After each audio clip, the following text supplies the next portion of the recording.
What are the 8 most common mistakes sellers are making right now in this hot real estate market? Stick around. We're going to talk about those today. I'm John C., the local licensed real estate professional here in beautiful sunny Southwest Florida. And today I want to talk to you a little bit about the most common mistakes that I see when helping a seller sell their home. I also see it on the other side too. When I go to show a home, some of the mistakes that listing agent has allowed the seller to make and not guided them through the process. So that's what I wanted to do today. I want to help guide you through what is my process in regards to helping a seller sell a home so that you don't run into these mistakes. Number one mistake is overpricing the home. Let the market speak to what the sell price is going to be. Here's the thing. If you list your home too low, what typically will happen is you will have a bidding war, especially in this market. You will have a lot of offers come in, which can be pretty overwhelming. If you mark your home in the price point that is just right, you should, in this market, because over 50% of homes are going over ask price, you should be getting offers at or above the asking price. Very important. What's the problem with listing the home too high? You have unrealistic buyers coming in. You list the home too high and you may not even have offers come in. I saw one the other day that we put an offer in on after they reduced their sales price of about 5%. We made an offer on the home. It was listed $20,000 too high above ask price. And in the first 2 weeks, they had no offers come in on that home. Number two, skimping on home showings. Now, a lot of people, when they're living in the home, you have to step out when the buyer's agent comes with the buyers and you are being disrupted a little bit from your home if you're living there.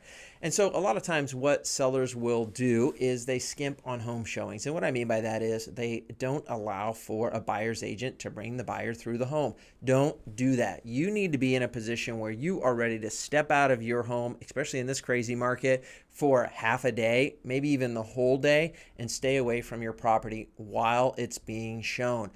Little tidbit here, if you're listing a home, do not stay in the house. Do not go on the porch lanai. Do not walk around the yard with your dog. Get out of the way so that a buyer does not feel rushed. Number three, staging slip-ups. Now, there are a lot of slip-ups that I could get into, and this whole idea of staging is another video topic for another time.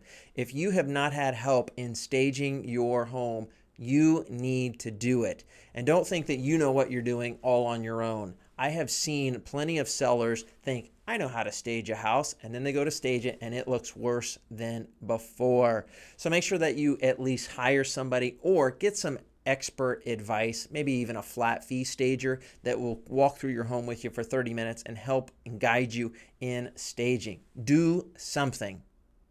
Number four, seeing dollar signs. Now, yes, this is a great real estate market and prices are shooting up like crazy. But as a seller, don't be centrally focused only on the number, the dollar, the end of the day penny that will go into your bank account when you close. There are so many other aspects when selling a home.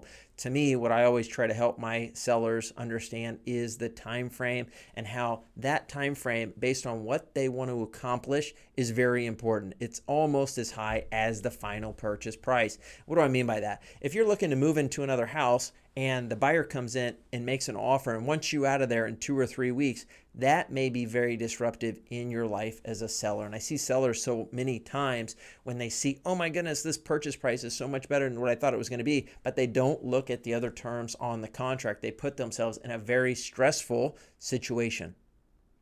Number five, pouncing on an implausible offer. What do I mean by that? In this real estate market, especially here in Southwest Florida, it is so crazy. You have buyers that don't even walk through the door to see the home. So here's what happens a lot of times. They will produce an offer and that will be presented to the seller. And the seller goes, oh my goodness, look at this offer. This is so awesome. It's $100,000 over asking price. But the buyer hasn't even seen the home. And then what will happen here in Florida, a lot of the buyers will fly down over the weekend. They'll come take a look at the house. Some of the contracts that we use here allow for that buyer to get out of that contract just by saying, I don't want the house. I see so many deals go back on the market after going pending within the first 5 days because of this situation. So don't jump on an offer just because it's come in. I always like to tell my sellers if the home has even been seen by that buyer. It's a very important factor, because if you accept an offer and then it goes back on the market in 5 days, the next buyer wants to know, well, what was the problem? What happened? And they always assume the worst. Number 6, for sale by owner blunders. Now, when you're listing a house and you get it on the market, a lot of times people will either be a for sale by owner and they want to sell it without a real estate agent. Now, this can be a very big issue if you have a buyer who's coming in who also doesn't really understand real estate. Then what you can end up with is a for sale by owner who doesn't sell homes every day, and a buyer who really has no idea because it's the first home that they've bought or the first home in 5 or 10 years. So now you have two people trying to work through contracts. It can make it very difficult with a lot of issues. Number 7, spacing out on your new place. Think about this. You're selling your home.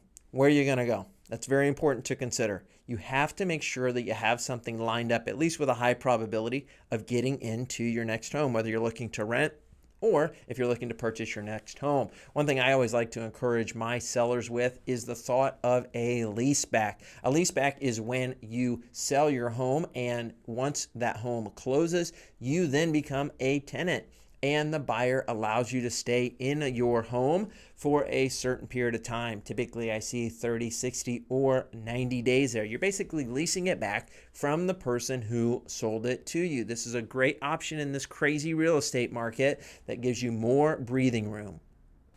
Number 8 mistake sellers often make, and that is assuming this market will last. Here's the deal. It's a wonderful time to be a seller, but this market will not last. We know that from history. How long will it keep going? Who knows? The experts got it wrong 3 years ago when they were predicting that this market was going to tank in 2019. They got it way wrong. Even with the virus, they totally messed up.